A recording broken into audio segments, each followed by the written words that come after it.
Good afternoon guys, welcome back sa aking YouTube channel. For today's video, check natin ang 2025 Honda Civic 2.0 Type R Championship White. Guys, ito yung sports car ng ating Honda lineup. Ang kanyang price is 3,870,000 pesos. Tour ko na kayo ngayon sa ating featured unit for today. Guys, yung front portion niya, may similarity siya sa 11th gen na Honda Civic. Kung mapapansin nyo, may pagka-chinito na.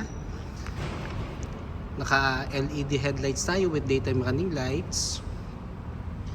Glossy black honeycomb pattern Type R front grille.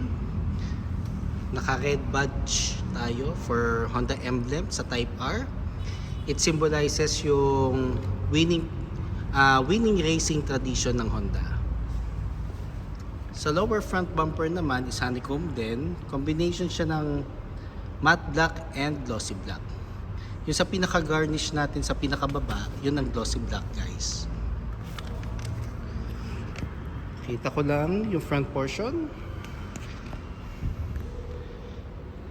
Regarding naman sa engine, guys, 2.0 ano siya? 2.0 4-cylinder 16 valve double overhead cam VTEC turbocharged 6-speed manual, guys. One of the fastest car sa buong mundo. Sa hood natin, meron tayong hood vent. Then ang maganda dito nga pala, guys, from 0 to 62 miles per hour in 5.4 seconds. Then meron siyang top speed na 171 miles per hour. Yun ang maganda kay Honda Civic Type R. Dito naman tayo sa passenger side. Quick review lang to, guys. Equipped na nga rin pala to ng Honda Sensing.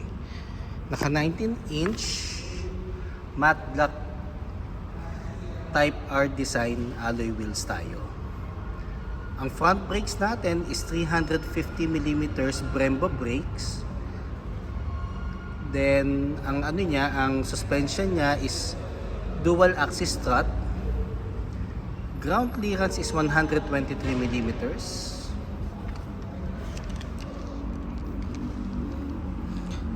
Nakaano tayo sa side mirrors naman, glossy black side mirror cover sa front portion, sa upper portion. Side turning lights na rin sa side mirror. Smart entry. Body color door handles. Ang side skirt niya, guys, is glossy black. At kung mapapansin nyo, aerodynamic na ang ating body to give you a more sportier look. Then ang rear brakes naman natin, guys, is 305mm ventilated disc. Then multi-link ang ating suspension naman sa likod. Then ang pillars natin, guys, is combination ng glossy black and rubber texture dito sa baba. At kung mapapansin nyo, ang ating windows is malalaki from A pillar hanggang C pillar. Naka shark fin antenna tayo ng glossy black. Nasa hatchback category siya, guys. Then meron tayong Type R wing type spoiler. Ang sedan kasi, guys, it's it's duck type spoiler, so nakadikit ang spoiler natin, and normally sedan category siya. Ito hatchback. Naka LED headlights, naka LED tail lights na tayo, guys. Mahaba rin ang kanyang light bar, so very visible tayo pag gabi. Then meron tayong red badge din dito sa likod ng Honda. Then yung Type R na emblem. Meron na rin tayong reverse camera. Lower rear bumper natin is glossy black. It's more on diffuser. Then ang reflector natin, guys, may garnish siya na glossy black din. Triple exhaust. Then meron tayong sound level na 70 decibels.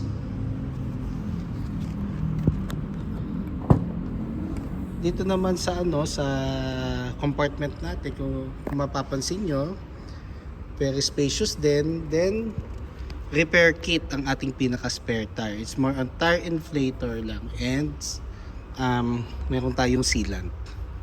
Then, ang carpet na kasama sa kanya is red carpet type mattings.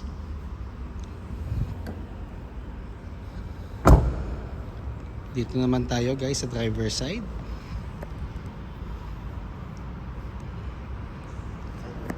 May mga units pa tayo guys ha. So kung gusto nyo makita in actual, feel free to call or text lang sa number ko. So ilalagay ko siya mamaya sa description box. Or comment lang kayo. Dito tayo sa interior naman guys. Sa interior, naka-ano tayo. Sa likod, black ano tayo, black suede with red stitches. Meron tayong 2 cup holders. At ang matting natin kung mapapansin nyo is red.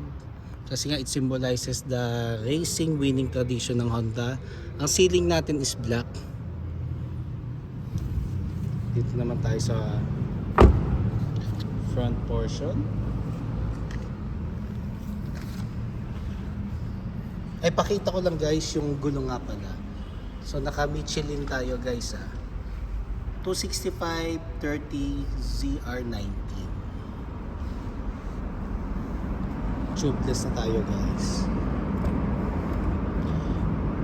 Then dito naman sa door panels natin, combination ng urethane, then gamusa type with red stitches. So it's more on suede. Then ang buttons natin dito is power folding, power side mirrors, central door lock, window lock, and window switches. Sa harap naman guys, naka red bucket type seats tayo. And manual yung adjustment. Kasi nga, it's more on pinipreserve ni Type R yung racing concept. Same goes sa steering wheel natin guys. Naka ano tayo, suede, black suede. Then audio control and Honda Sensing and adaptive cruise control. Full digital panel. Sports pedals. Clutch start siya guys Then 6-speed manual tayo guys sa transmission. Then meron tayong 4 na driving mode sa Type R, yung Type R, individual, sports and comfort mode. Then electronic park brake, brake hold, 2 cup holders, armrests, wireless charger port, aircon buttons natin, aircon vent, honeycomb pattern, touchscreen audio unit with Apple CarPlay and Android Auto ready. Push start button na rin siya guys. Push start button. Then meron tayong Type R badge dito sa may front ng passenger seat.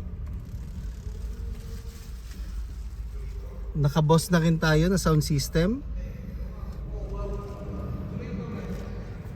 Kung more on sports car with premium features, ito ang mag-fit na fit sa needs nyo. And normally, ano lang siya, limited units. Hindi siya yung regular na may inventory. Not unlike before, talagang pahirapan. Yung mga first years ko sa Honda, talagang minsan 50 lang ang nilalabas. Ngayon kahit papano marami na ang nilalabas na Type R dito sa Philippines. Hindi ko siya pwedeng start kasi nga siya, premium unit. So pinakita ko lang yung interior. At actually halos ngayon rin lang nakaupo sa loob ng Type R Kaya ang sarap ng feeling. So guys, just in case you have any concerns, inquiries regarding financing, cash payment term or bank purchase order, nag-a-accept kami sa Type R. So pwede tayong mag-usap. Ibigay ko yung aking contact number sa description box, and kindly subscribe na nga rin pala sa aking YouTube channel para maging updated na sa mga susunod na videos, guys. And pa-follow na rin sa aking Facebook, Ross Oliver Cruz, and aking Facebook page, Honda Cars Balintawak Best Deals by Ross Oliver Cruz. Assist ko kayo, guys. Then looking forward to render my services to you. Yun lang, guys. Thank you and God bless.